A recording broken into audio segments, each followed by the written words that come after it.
So let's take a look at how you can enable emoticons in Salesforce chatter platform.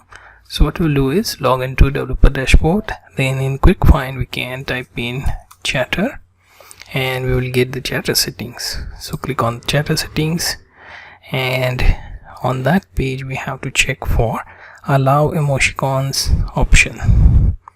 Okay, so let it load. Okay, so group, then approval posts, co-work invitations, rich text posts.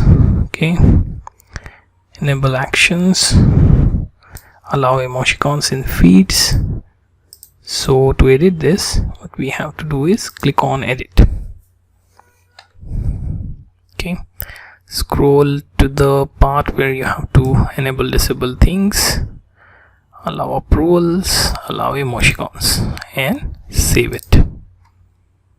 Okay, now you can use emoticons in Salesforce chatter.